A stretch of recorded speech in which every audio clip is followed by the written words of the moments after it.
வணக்கம் நேயர்களே, கடவுள் அருள் டிவி நேயர்களுக்கு லக்ஷ்மி நாராயணன் அன்பு வணக்கங்கள். இப்போ நம்ம பார்க்க போகிறது வார ராசி பலன் 23ஆம் தேதியிலேருந்து 29ஆம் தேதி வரை எப்படி இருக்க போகுது அப்படிங்கிறதான் பார்க்க போகிறோம். முதல்ல பார்க்குறது வந்து பொது பலன்கள், ஜென்ரலாக வந்து என்னன்றதை பார்க்க போகிறோம். அதுக்கப்புறம் தசாபுக்தி பலன்கள், உங்கள் ஜனனகால ஜாதகத்தில் என்ன தசாபுக்தி அந்தரங்கள் நடக்குதோ அதை நீங்கள் நோட் பண்ணி வச்சுக்கணும். ஸோ நோட் பண்ணி வச்சு அதை மிங்கிள் பண்ணி பார்த்தீங்கன்னா சூப்பராக ஒர்க் ஆகும். வீடியோ எண்டில் டிப் ஆஃப் த வீக் இருக்குது, மறக்காமல் பாருங்கள். மிதுன ராசி. ஸோ மிதுன ராசி வந்து பார்த்திங்கன்னா உங்கள் ராசியாதி புதன் 9ல் இருக்காருங்க. நிறைய ஊர் சுற்றலான்னு தோணும். அதே மாதிரி வீடு சொத்து சம்மந்தமான விஷயங்கள் ஏதாவது லோன் போடலாம் அப்படிங்கிற எண்ணங்களும் வரும். அம்மா கொஞ்சம் உடம்பு சரியில்லாமல் போகிறதுக்கான வாய்ப்புலாம் இருக்கனால கொஞ்சம் கவனமாக பார்த்துக்கணும். 2ஆம் அதிபதியான சந்திரன் வந்து 11 நல்ல லாபம், நல்ல விஷயங்கள் நடக்கும். இந்த வாரம் வந்து காசு வர்றதுக்கான வாய்ப்பு எல்லாமே ரொம்ப நல்லா இருக்குது. உங்களுக்கு 3ஆம் அதிபதியான சூரியன் வந்து பார்த்திங்கன்னா 10ல் இருக்கும்போது கொஞ்சம் தம்பிக்கிட்ட பேசும்போது கொஞ்சம் ஜாகிரதையாக பேசணும். டாக்குமெண்ட்டு செக் இதெல்லாம் கொடுக்கும்போது கொஞ்சம் உஷாராக இருக்கிறது ரொம்ப ரொம்ப நல்லது. அதுக்கப்புறம் பார்க்கும்போது உங்களுக்கு 5ஆம் அதிபதியான சுக்கிரன். 5ஆம் அதிபதியான சுக்கிரன் வந்து பார்த்திங்கன்னா 10ல் இருக்கும்போது தொழிலில் ரொம்ப கவனமாக இருக்கணும். ஏன்னா 5க்கு 10 8ன்னுவாங்க. ஸோ ஏதாச்சும் தொழில் ஆப்பு வர்றதுக்கான வாய்ப்பு இருக்கிறதுனால கொஞ்சம் கான்சன்ட்ரேட் பண்ணி கொஞ்சம் உஷாராக இருந்தது ரொம்ப ரொம்ப நல்லது. சில பேர் வந்து இந்த வேலை செய்கிற இடத்துல, தொழில் செய்கிற இடத்துல லவ் பண்ணுறது, ஃப்ரெண்ட்ஸுங்களை வச்சு கும்மால் அடிக்கிறது, இந்த மாதிரி வேலையெல்லாம் வந்து கொஞ்சம் அவாய்ட் பண்ணிக்கிறது ரொம்ப நல்லது. ஸோ இதெல்லாம் நடக்கும். ஸோ அதுக்கப்புறம் பார்க்கும்போது உங்களுக்கு 6ஆம் அதிபதியான செவ்வாய் வந்து 9ல் இருக்கும்போது வேலை விஷயமாக கொஞ்சம் நிறைய அலைச்சல் நிறையா இருக்கும். அப்பாவுடைய உடம்பு கொஞ்சம் ஜாகிரதையாக பார்த்துக்கணும். ஸோ அதெல்லாம் கொஞ்சம் செலவு வரும். ஸோ அதெல்லாம் கொஞ்சம் பார்த்துக்குங்க. அதுக்கப்புறம் பார்க்கும்போது உங்களுக்கு 8 9ஆம் அதிபதியான சனி வந்து 10ல் வருது. ஸோ தொழிலில் வந்து ஆசைப்படக்கூடாது. ஓவராக வந்து சதுரங்க வேட்டில் சொல்கிற மாதிரி எவனாச்சும் வந்து ஆப்படிச்சுட்டு போடுவான். ஸோ அதனால் கொஞ்சம் உஷாராக இருந்துக்குங்க. அதே மாதிரி அப்பாக்கிட்ட பேசும்போது பழகும்போது கொஞ்சம் பார்த்து நடந்துக்கிறது ரொம்ப ரொம்ப நல்லது. அதுக்கப்புறம் வந்து 10ஆம் அதிபதியான குரு வந்து ராசியில் இருக்கும்போது நிறைய ஆப்பர்ச்சுனிட்டி வரும். நிறையா தொழில் வந்து உங்களை தேடி வரும். பட் இருந்தாலும் அது நமக்கு கரெக்டாக சூட் ஆகுமான்றது பார்த்துக்குங்க. ஏன்னா வந்து குரு வந்து சுயசாரத்திலே போகும்போது அந்த மாதிரி விஷயம்லாம் நடக்கும். அப்புறம் மிதுன லக்னமாக வந்து சனி தசாபதி வந்தாங்க. சனி வந்து பார்த்திங்கன்னா 8 9ஆம் அதிபதியான அது அந்த மாதிரி விஷயங்கள் இருக்கும்போது கொஞ்சம் சனி வந்து தொழில் ரீதியான விஷயங்களில் வந்து நல்ல லாபத்தை கொடுக்கும். அதில் எந்த மாற்றம் இல்லை. பட் 8ஆம் அதிபதி பேராசை தூண்டி விட்டுரும். அதுக்கப்புறம் 11ஆம் அதிபதியான செவ்வாய் வந்து 9ல் இருக்கும்போது ஃப்ரெண்ட்ஸுங்களோட ஜாலியாக டூர் போகலாம், வெளில போகலாங்கிற எண்ணங்கள்லாம் கொடுக்கும். ஸோ பாருங்கள், அதெல்லாம் ஜாலியாக இருக்கிறது வந்து பார்ட் ஆஃப் லைஃபு. அதனால் அதெல்லாம் வந்து அவாய்ட் பண்ணிக்க முடியாது. அதுக்கப்புறம் பார்க்கும்போது உங்களுக்கு 12ஆம் அதிபதியான செவ்வாய் 10ல் வந்து உச்சமாக இருக்கிறது. அப்போது வந்து கூட 5னும்போது உல்லாசமாக இருக்கணும்னு தோணும். ஸோ உல்லாசமாக இருக்கணும்னு தோணும். பையனுங்களும் கொஞ்சம் டென்ஷனாக வருது. லவ் பண்ணிட்டு இருக்கிறவங்களுக்கு ஒரு மாதிரி எமோஷனாக இருக்கிற மாதிரி ஃபீலை கண்டிப்பாக கொடுக்கும். ஸோ அதனால் அந்த மாதிரி விஷயங்களில் கொஞ்சம் ஜாகிரதையாக இருந்துக்கிறது ரொம்ப ரொம்ப நல்லதுங்க. மற்றபடி நாங்கள் இதுவரை பார்த்தது வந்து பொது பலன்கள். இப்போ தசாபுத்தி பலன் மிதுன லக்னமாக இருந்து சூரிய தசாபுத்தி வந்தவங்க சூரியன் வந்து 3ஆம் அதிபதி. அவர் வந்து 10ல் இருக்காருங்க. ஸோ கொஞ்சம் தம்பி மற்றும் இந்த செக்கு கொடுக்குறது, அக்ரிமெண்ட் சைன் பண்ணுறது, இதெல்லாம் பேப்பரில் கையெழுத்து போடும்போதெல்லாம் கொஞ்சம் உஷாராக இருந்தது ரொம்ப ரொம்ப நல்லது. மிதுன லக்னமாக வந்து சந்திரன் தசாபதி. சந்திரன் வந்து பார்த்திங்கன்னா 2ஆம் அதிபதி. அவர் வந்து பார்த்திங்கன்னா உங்களுக்கு நல்ல லாபம் கொடுப்பாருங்க. ஸோ இந்த வாரம் வந்து நல்ல காசு வரதுக்கான வாய்ப்பு அந்த மாதிரி நல்லா இருக்குது. மிதுன லக்னமாக வந்து செவ்வாய் தசாபதினா செவ்வாய் வந்து 6ஆம் அதிபதிங்க. அவர் வந்து 9ல் வந்து வேலையில் கொஞ்சம் அலைச்சலாக இருக்கும். அவங்க அங்கே ஓடுறது ஓடியாரதாக இருக்கும். அப்பாவுடைய உடம்பு கொஞ்சம் கரெக்டாக பார்த்துக்கணும். ஸோ அந்த மாதிரி விஷயங்களை கொஞ்சம் பார்த்து நடந்துக்குங்க. அதுக்கப்புறம் பார்க்கும்போது மிதுன லக்னமாக வந்து ராகு தசாபதி. ராகு 9ல் இருக்கும்போது பெருசாக அங்கங்கே ஓடுற மாதிரி இதெல்லாம் இருக்கும். பட் இருந்தாலும் புதனோட கூட இருக்கும்போது வீடு சொத்து சம்மந்தமான விஷயம் கொஞ்சம் டென்ஷன் வரும். எமோஷன் ஆவீங்க. இல்லை அப்பா வந்து நம்மளை வந்து எதாவது எமோஷன் பண்ணி ஒம்பு கொடுப்பார், சண்டைக்கு எழுதுகிற மாதிரி விஷயங்கள் எல்லாம் கொஞ்சம் உஷாராக கண்டுக்கிறது ரொம்ப நல்லதுங்க. ஓகே. ஸோ அதுக்கப்புறம் பார்க்கும்போது மிதுன லக்னமாக வந்து கேது தசாபதி. கேது வந்து 3ல் இருக்காருங்க. ஸோ 3ல் இருக்கும்போது என்ன மாதிரி விஷயங்கள் நடக்கணும் போது 3ல் உள்ள கேது என்ன மாதிரி விஷயங்கள் போது கொஞ்சம் நமக்கு பக்கத்து வீட்டுக்கார்ட்ட கொஞ்சம் பிரச்சனை வரும். அதே மாதிரி வந்து பார்த்திங்கன்னா ஏதாச்சும் அட்வொகேட்டுக்கிட்ட போகிறது, கேஸு சம்மந்தமான விஷயம்லாம் கொஞ்சம் உஷாராக இருந்தது நல்லதுங்க. தேவையில்லாத போட்டு வச்சுன்னு அதுக்கப்புறம் நம்ம அமெரிக்கா மாதிரி உட்காந்து குண்டு போட்டுன்னு இருக்கிறது இன்னும் அவசியம் இருக்குது. ஸோ எவனோ பிரச்சனைக்கு நம்ம தலையை விட்டுக்கின்னு இம்சப்படக்கூடாது தான் இப்போ சொல்ல போகிறது.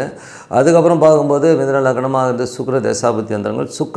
சுக்கிரன் வந்து பார்த்திங்கன்னா உங்களுக்கு வந்து என்ன மாதிரி விஷயங்களே பண்ணுவாரும்போது சுக்கிரன் வந்து உங்களுக்கு வந்து 12ஆம் அதிபதி மற்றும் 5ஆம் அதிபதி. அவர் 10ல் இருக்கும்போது குழந்தைங்களுக்காக கொஞ்சம் கடன் வாங்குறது, குழந்தைங்கிட்ட கொஞ்சம் டென்ஷன் ஆகிறதுமான விஷயங்கள்லாம் இருக்கும். ஸோ அதனால் அது மட்டும் கொஞ்சம் டிஃப்ரென்ஸ் ஆஃப் ஒப்பீனியன் வரும். மற்றபடி என்னை பொறுத்தவரை வந்து ஒரு நல்ல ஒரு பிரார்த்தனை, அமைதியாக வந்து ஒரு பிரார்த்தனை பண்ணி இருக்கும்போது கண்டிப்பாக நம்ம வந்து அடுத்த லெவல் போகிறதுக்கான வாய்ப்பு எல்லாமே நல்லா இருக்குது. டெய்லி வந்து சாமி கூட வந்து ஒரு டச் வச்சுக்கோங்க. அப்படி டச் வச்சிங்கன்னா தான் நமக்கு வந்து நீங்கள் எல்லா விஷயத்தையும் எல்லாத்தையும் சொல்ல முடியாது. ஸோ அதனால் வந்து ஒரு கான்சன்ட்ரேட் பண்ணி சாமி இருக்குன்னு நம்பி நீங்கள் பண்ணிங்கன்னா கண்டிப்பாக நம்ம அடுத்த லெவல் போகிறதுக்கான வாய்ப்பு ரொம்ப நல்லா இருக்குன்னு சொல்லிட்டு tip of the week. So tip of the வீக்கில் வந்து திதிகள். ஸோ திதிகள் வந்து என்ன மாதிரி விஷயங்களை பண்ணணும், அதுவும் அஷ்டமி திதியை பார்த்து நிறைய பேர் வந்து பயந்து ஓடுறாங்க. என்னை பொறுத்தவரை ஒரு வாக்குவாதங்கள், தர்க்கங்கள், ஒரு அட்வொகேட் ஒரு கேஸ்க்கு ஃபைல் பண்ணுறது, ஒருத்தரை எதிர்த்து ஒரு விஷயத்தை பண்ணணுன்னா அஷ்டமி திதி மாதிரி ஒரு சூப்பரான திதி பார்க்கவே முடியாதுங்க. அவ்வளோ அற்புதமாக இருக்கும். அதே மாதிரி வந்து திதிகள் எப்படி வேலை செய்யுதுங்கிறத வந்து முதல்ல வந்து தெரிஞ்சுக்கணும். ஏன்னா வந்து எல்லோருமே வந்து திதியை வந்து பிளைண்டாக வந்து இந்த திதி வந்து வேலைக்கு ஆகாதுன்னு சொல்கிறது வந்து ரொம்ப தப்பான விஷயம். அதுக்காக ஒரு நல்ல ஆப்பர்ச்சுனிட்டி வருது, நல்ல விஷயங்கள், ஒரு வேலைக்கு செய்கிறது, ஒரு வெளிநாடு பயணம், இதெல்லாம் வந்து இந்த திதியில் போகக்கூடாது அப்படின்னு சொல்லி தள்ளி வைக்கிறதும் ரொம்ப தப்பான விஷயம். அதில் வந்து என்னென்னா ரொம்ப சிம்பிளான லாஜிக் தான். திதிங்கிறது வந்து நல்லா முதல்ல புரிஞ்சுக்கங்க. திதிங்கிறது வந்து நம்ம முன்னோருடைய கர்மாவை நம்ம தாங்கி வந்திருப்போம். அப்போ வந்து அது வந்து ரிஃப்ளெக்ட் பண்ணுறது தான் திதியோடைய வேலையை. அப்படி பார்க்கும்போது எல்லோருக்குமே வந்து ஒரு திதியில் பிறந்திருப்போம். அந்த திதி வந்து ஒரு 2 ராசியை எஃபெக்ட் பண்ணும். அதை தான் திதி சூனியம் நம்ம சொல்லுவாங்க. ஸோ அந்த திதி சூனியம்ங்கிறது வந்து இன்பில்ட்டாக வரும். ஸோ வம்சாவளியில் வந்து இன்பில்ட்டாக வந்து ஒரு திதி சூனியம்ங்கிறது வந்து கண்டிப்பாக வரும். அதில் வந்து நமக்கு அந்த ஒரு மைனஸுங்கிறது வந்து ஒளிஞ்சிருக்கும். அது வந்து உங்களோட தாத்தா பாட்டி 2 வகை அப்பா அம்மா தாத்தா பாட்டிக்கு செஞ்சவருடைய கர்மாவுடைய ரிஃப்ளெக்ஷன், அந்த பாதிப்பு வந்து அந்த ஒரு திதி சூனியம்ங்கிறது வந்து கண்டிப்பாக காட்டும். அது எந்த மாதிரி விஷயத்தை பாதிக்கணும் போது ரொம்ப பெருசாலாம் பாதிக்காதுங்க. ரொம்ப ஜென்ரலான விஷயம் என்னென்னா, திதி சூனியங்கிறது வந்து 6, 8, 12 அந்த மாதிரி இடங்களில் போகும்போது, அந்த அதிபதிகள் போகும்போது ஒரு பாதிப்பை கண்டிப்பாக ஏற்படும். அது திதியை வச்சு சொல்கிறது. அதே மாதிரி திதி சூனிய ராசி 2 வருது. இப்போ உதாரணம் சொல்ல போனால் திதி சூனியங்கிறது வந்து ஒரு திருதியை திதின்னு வருதுன்னு வச்சுக்கோமே. ஸோ அந்த திருதியை திதியில் வந்து ஒரு மகரமும் சிம்மமும் வந்து பார்த்திங்கன்னா திதி சூனியமாக வருங்க. ஸோ அந்த மாதிரி வரும்போது அன்னைக்கு இப்போ ஒரு விஷயத்தை வந்து அன்றைக்கி பண்ண போகிறீங்க, திருதியை திதி அன்றைக்கி வந்து ஒரு விஷயத்தை பண்ண போகும்போது லக்னம், இப்போ டெய்லி வந்து சூரியன் உதிக்கிற நேரத்துலேருந்து 2 மணி நேரம் ஒவ்வொரு கட்டமாக வந்து அந்த லக்னம் நவுந்துக்கிட்டே வரும். அந்த பர்டிகுலர் லக்னம் வந்து சிம்மத்திலேயோ மகரத்துலேயோ பிரயாணிக்கும்போது நம்ம ஒரு விஷயத்தை செய்யக்கூடாது. அவ்வளோதான். இதுதான் வந்து திதியில் வந்து மெயினான விஷயம். அதை விட்டுட்டு வந்து பிளைண்டாக இந்த ஒரு திதியை வச்சுக்கிட்டு ஒரு நாளை வேஸ்ட் பண்ணுறது வந்து ஹம்பக்கான விஷயம். அதில் வந்து ஒரு சில திதிகள் வந்து சுப முகூர்த்தங்களை தவறுங்கன்னு சொல்கிறாங்க, இல்லைன்னு சொல்ல முடியாது. சப்போஸ் வந்து பார்த்திங்கன்னா சதுர்த்தசி திதி, அது வந்து எல்லாருமே வந்து கொஞ்சம் மெயினாக இந்த சதுர்த்தசி அப்படிங்கிறது வந்து ரொம்ப மெயினாக வந்து தவிர்க்கப்பட வேண்டிய ஒரு திதி. ஏன்னா அது 4 கட்டங்கள் வந்து திதி சூனியமாக மாறும். ஸோ அதனால் வந்து அது மேக்ஸிமம் அதை வந்து அவாய்ட் பண்ணிங்க. அதுதான் ரொம்ப மேஜராக அதை எல்லாருமே சொல்கிறது. அது வந்து கொஞ்சம் அவாய்ட் பண்ணி, நவமி திதி வந்து கூட பார்த்திங்கன்னா அவாய்ட் பண்ணணும்னு அவசியம். பட் அந்த லக்னம் வந்து அது மேலே போகாமல் இருக்கிறத வந்து கொஞ்சம் பார்த்துக்கிறது ரொம்ப நல்லதுங்க. அந்த லக்னமோ சந்திரன் சந்திரனோ அங்கே பிரயாணிக்கிற காலங்களில் நீங்கள் செய்கிற காரியங்கள் கண்டிப்பாக எஃபெக்ட் ஆகும். அதுவும் உங்கள் லக்னத்துக்கு 6, 8, 12ஆக மாறும்போது கண்டிப்பாக அங்கே பிரயாணம் பண்ணும்போது கொஞ்சம் எஃபெக்டை பண்ணும். அதேமாதிரி திதி சூனிய ராசிகளில் அந்த கிரகங்கள் பிரயாணிக்கிற நேரம். ஸோ அது வந்து அந்த டைம்லேயும் உங்களுக்கு வந்து பாதிக்கும். இல்லாட்டி மற்ற எந்த நேரத்துலையும் எப்போதுமே வந்து திதி சூனியமோ திதியோ வந்து உங்களை பாதிக்கவே பாதிக்காது. இன்னும் கேட்டால் அஷ்டமியிலலாம் வந்து ஒருத்தனை எதிர்த்து கேஸ் போடுறது, ஃபைல் பண்ணுறது, இதெல்லாம் பண்ணிங்கன்னா செம்மையாக ஒர்க் ஆகும். கிட்டத்தட்ட அட்டகாசமாக ஜெயிச்சுட்டு வரலாங்கிறது தான் உண்மையான விஷயம்.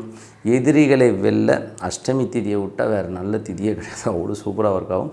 பட் இருந்தாலும் அந்த திதிக்கான திதி சூனியங்களை தெரிஞ்சுக்கிட்டு அப்போ லக்னமோ சந்திரனோ அங்கே ட்ராவல் பண்ணும்போது அப்போ அவாய்ட் பண்ணிக்கிட்டு மற்ற டைமில் பண்ணுறது ரொம்ப நல்லது.